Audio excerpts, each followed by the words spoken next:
이번 이야기는 과욕에 관한 이야기입니다. 지나친 욕심은 자신이 가진 걸 잃을 수 있다는 것입니다. 옛날 옛적 어느 시골에 과부 한 사람이 살았습니다. 이 과부는 자식 없이 혼자 살았지만 항상 열심히 일하고 주어진 것에 감사했습니다.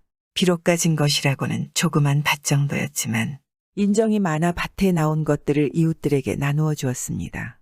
과부의 선함을 하늘이 알았는지 어느 해 무농사를 지었는데 김 메고 거름 주고 알뜰살뜰 가꾸었더니 가을이 되어 참 탐스러운 무가 쑥쑥 뽑혀 나오는 것입니다.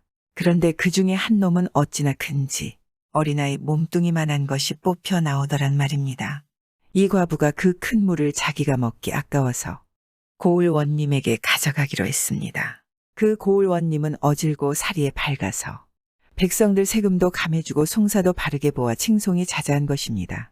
과부는 지프로 섬을 곱게 엮어서 그 안에 물을 넣어가지고 원님을 찾아갔습니다. 사또 소인이 여러 해 동안 남새 농사를 했습니다만 이렇게 큰 무는 처음 봅니다.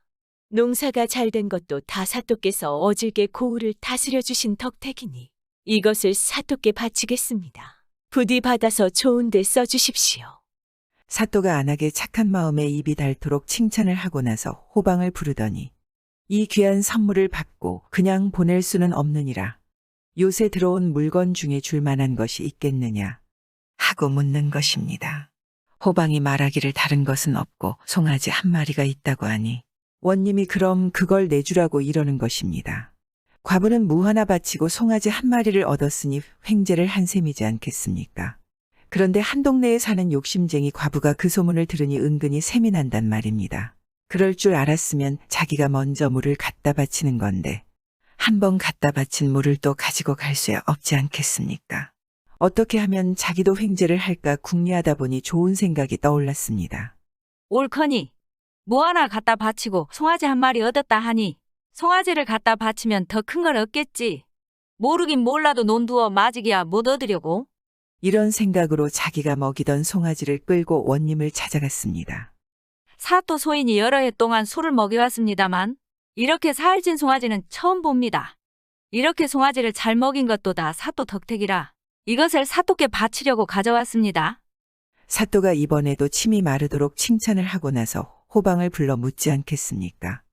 요새 들어온 물건 중에서 무어 귀한 것이 없느냐고 말입니다.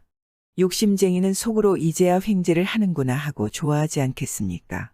원님에게야 귀한 물건이 많을 테니 금덩어리 하나쯤 주지 않을까 하고 잔뜩 목을 빼고 기다렸지 않겠습니까?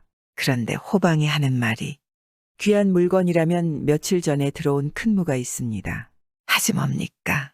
원님이 그럼 그걸 내주라고 이르니 포졸이 어린아이 몸뚱이만 한 물을 안고 와서 욕심쟁이에게 턱 안겨주는 것입니다. 욕심쟁이는 횡재하려고 송아지를 갖다 바쳤다가 무 하나를 얻어왔으니 자기네 송아지하고 무농사꾼의 물을 맞바꾼 셈이 아니겠습니까? 가뜩이나 귀한 소를 잃어버린 것입니다. 요즘 우리들도 자신에게 주어진 것도 과욕 때문에 잃어버리는 경우가 있습니다. 재물이 되었던 사람이 되었던 과욕은 더 큰 화를 부르지 않겠습니까?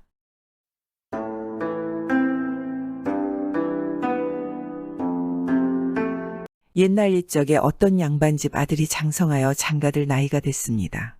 그런데 이 집 아들이 5대 독자인 것입니다. 5대 독자니 좀 귀한 아들 아니겠습니까? 귀한 아들이라고 금이야 옥이야 하고 키웠더니 사내가 되어서 세상 물정을 모르고 동귀한 것도 모르고 일하는 것을 죽기보다 싫어했습니다. 갈수록 게을러서 손가락 하나 까딱 안 하는 것입니다. 아버지가 가만히 보니까 저래가지고는 장가를 보내도 자기가 죽은 후 어렵게 평생 모은 살림이나 제대로 지키고 살지 못할 것 같단 말입니다.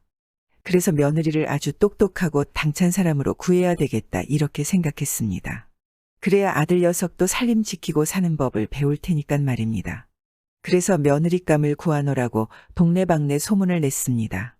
어떻게 소문을 냈는고 하니 누구든지 신분에 상관없이 자기 집에 와서 쌀 한 말 가지고 세 식구가 석 달을 먹고 살면 며느리로 삼겠노라 이렇게 했습니다.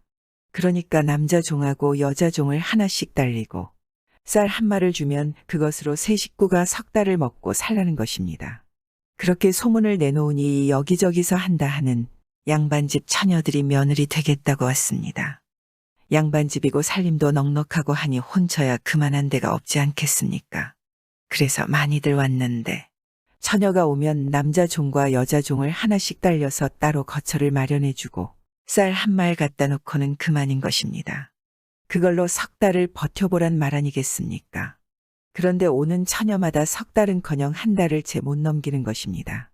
어른 하나가 못 먹어도 한 달에 한 말은 먹어야 사는데 아무리 양을 줄여도 그것 가지고는 석 달을 못 버티겠거든 말입니다. 쌀 한 줌씩 넣어 죽을 끓여 하루에 2끼씩 먹어도 한 달 버티기 힘들지 않겠습니까? 그러니 오는 처녀마다 아껴 먹다가 쌀 떨어지면 두 손 들고 가버리지 뭐 어떻게 하겠습니까? 그런데 그 집 이웃 마을에 아주 가난한 머슴질을 하는 사람이 살았습니다. 이 머슴한테 관연한 딸이 하나 있었는데 집안 형편이 워낙 어려워서 여태 시집을 못 보냈습니다. 그런데 자세히 보면 시집을 못 간 것이 아니라 딸이 시집을 안 간 것입니다. 홀아버지가 아무리 벌어도 입에 풀칠하기도 힘들고 자신마저 시집을 간다면 홀아버지가 배를 골물게 뻔하지 않겠습니까? 처자는 비록 머슴의 딸이어서 배운 것은 없지만 참 현명하고 인간사 도리를 잘 알고 있는 것이었습니다. 그 딸이 하루는 아버지한테 저 건너 양반 댁에서 쌀 한 말로 세 식구가 석 달을 먹으면 며느리 삼겠노라 한다는데 제가 한번 가보겠습니다. 시집을 가서 아버지를 편하게 모시겠습니다. 이제 그만 고생하시고 제가 잘 모실게요. 그러자 아버지가 한다는 말이 한다 하는 양반집 교수들도 왔다가 한 달을 못 버티고 돌아갔다는데 내가 무슨 재주로 석 달을 버티겠느냐? 하고 말렸습니다. 그래도 딸은 염려 마시고 보내만 주십시오. 제가 알아서 할게요.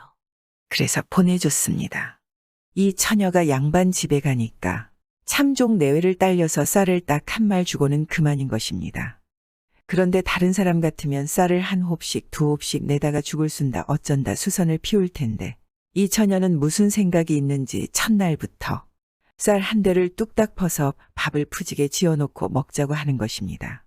종들이 도리어 걱정이 돼서는 이렇게 먹어가지고는 열흘을 못 넘깁니다. 해도 그저 아무 염려 말고 실컷 먹으라고 하는 것입니다. 그 이튿날도 쌀 한 대 뚝딱 퍼서 밥을 지어놓고 배를 두드려가면서 먹고 또 그 다음 날도 그러고 이렇게 한 사흘 지낸 뒤에 이 처녀가 종들을 불러놓고서는 자, 이제 먹을 만큼 먹었으니 슬슬 일하러 나가자고요. 나하고 아주머니는 들에 가서 나무를 캐고 아저씨랑 산에 가서 하루 한 짐씩 나무를 해오면 그걸 팔아서 양식을 사다 먹자고요. 이러는 거짓뭡니까? 그게 이 처녀 꿍꿍이 속인 것입니다. 가만히 앉아서 아무리 아껴봐야 쌀이 줄지 어디 늘기를 하겠습니까? 일을 하면 절로 돈도 생기고 쌀도 생기고 하니 무슨 걱정이 있겠습니까? 참 그래서 그날부터 세 식구가 일을 했습니다. 여자 둘은 나무를 캐다가 팔고 남자는 나무를 해다가 팔고 그 돈으로 쌀을 사다 들여놓으니 먹는 것보다 쌓이는 게 더 많지 않겠습니까? 석 달 동안 실컷 먹고도 쌀이 한 감 하나 남았습니다. 석 달이 지나서 주인 양반이 어떻게 됐나 하고 와보니 쌀을 가마째로 쌓아놓고 살고 있거든 말입니다. 무릎을 탁 치지 않겠습니까? 옳거니 너야말로 내 며느리로구나. 바로 나를 받아 혼례를 올리도록 하자. 이제야 마음에 드는 며느리를 찾았구나. 그러자 처녀가 혼인 조건으로 혼자 어렵게 살고 있는 아버지를 이야기했습니다. 제가 혼인하면 우리 친정집이 생활이 안 될 텐데 저희 아버지도 이곳으로 모시고 와서 함께 살아도 되겠습니까? 양반은 저 며느리가 자기 부모도 끔찍하게 생각하는 걸 듣고는 더욱 마음에 들어 그렇게 하자고 했습니다.